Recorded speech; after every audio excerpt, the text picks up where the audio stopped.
Land rights. The 9th of May, 2025. The servant said, I don't care if you do not want to become Muslim. This is your thing. But you will be compelled to follow your own book, the Torah, to the letter. The man replied, You have no control over me, nor authority to do anything.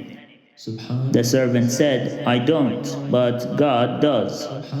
Isn't it the law of God that you continuously held onto against other messages that came after it?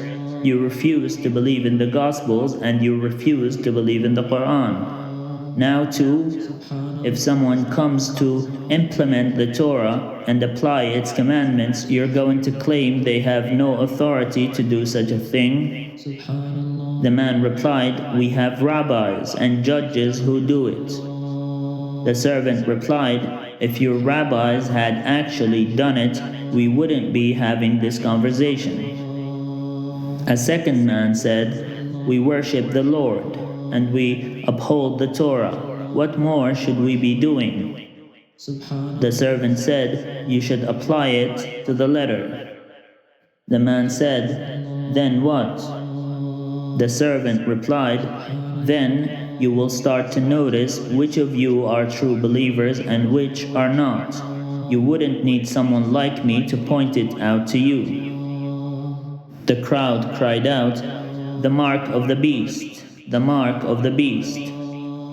The servant responded, It is not the mark of the beast, it is a test for you. Then he stepped down and from the podium, looking at the rabbi sitting in front of him, and said, If until this day you still have not been able to distinguish a believer from a disbeliever, it is no wonder that you are not upholding the Torah, as you all like to claim. A rabbi would not help with this, and a judge will not be able to deliver you from your bad ways anymore. A prophet is an impossibility because you kill every one of your prophets, and you did not believe in the final prophet who was sent to you. Looking at the crowd, he spoke aloud and said, If all you ever believed in was the Torah, then it will serve as your own book of law, according to which you will be held accountable. Then he walks out of the room while the crowd shouts behind him, Heretic, heretic. The guard stopped him at the door and asked, What do you want me to do to them? Shall I clear the room? The servant said, No, leave them with their rabbi, and we'll see what God will do to them. As soon as the servant left the room, the rabbi climbed the podium and said, He claims to believe in the Torah when he doesn't even speak Hebrew. He doesn't know the last thing about the children of Israel and what they have accomplished. The crowd would say, Yeah, after every sentence, as though they agree with what the rabbi is saying. The rabbi said, God gave us the land as an inheritance. He gave it to us to possess. The crowd said, Yeah. The rabbi continued, It is our own right, and it was assigned to us by all our ancestors. The crowd shouted, Yeah. The rabbi said, Muslims took it from us and exiled us out of our land, like the Babylonians did to our forefathers. The crowd shouted, Yeah. The rabbi said, The land is ours. The crowd cried out, Yeah. Then a man stood from among the crowd and said, But they only asked for peace, and we refused. It is actually our fault. The rabbi replied, It is not our fault. God gave it to us, and they took it from us. The man replied, You mentioned the Babylonians. They did not take it from the Israelites. Instead, God sent Nebuchadnezzar, whom he calls my servant in the Bible. The rabbi said, So? The man said, So, God gave it to Nebuchadnezzar. He did not take it from our forefathers. He was a God's servant because God calls him his servant.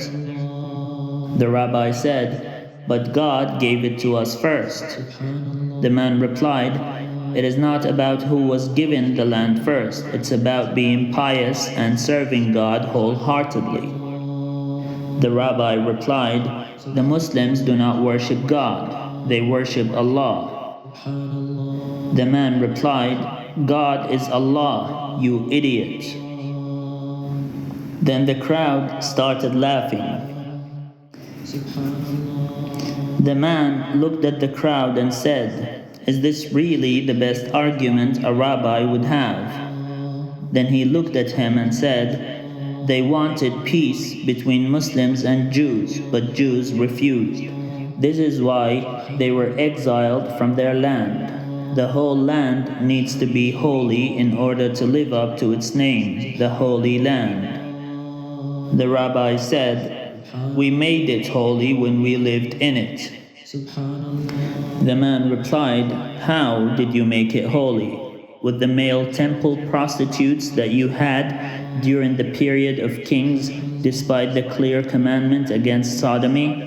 With the killing of your kinsmen and fighting between Judah and Jerusalem and the slaughter that you kept documented within your Bible?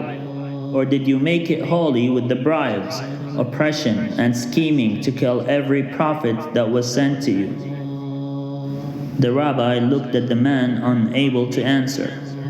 The man continued, "Who stoned Zechariah, son of Jehoiada? He was a prophet who told the Israelites not to transgress the commandments of the Lord, but the Israelites plotted to kill him and caused the king to stone him to death. Is that a holy action? What about Jesus, the Messiah, when they plotted to kill him too? He was a holy man." The rabbi replied, "None of that matters. The land was given to us by God, not to Muslims, to Jews, as a heritage. They have no right to it." The man responded, "What are you going to do in the land? You claimed back in the day that all you wanted was to live in peace and harmony with other nations and other religious traditions. Yet now, even now, you're saying that it belongs to you and no one has any share in it. If Moabites were asking for their heritage, which you took from them, would you still raise the same argument against them?" Then the man turned his back and started walking away and said, "God gave me this and God gave me that. Your ancestors lost their right to the heritage long ago.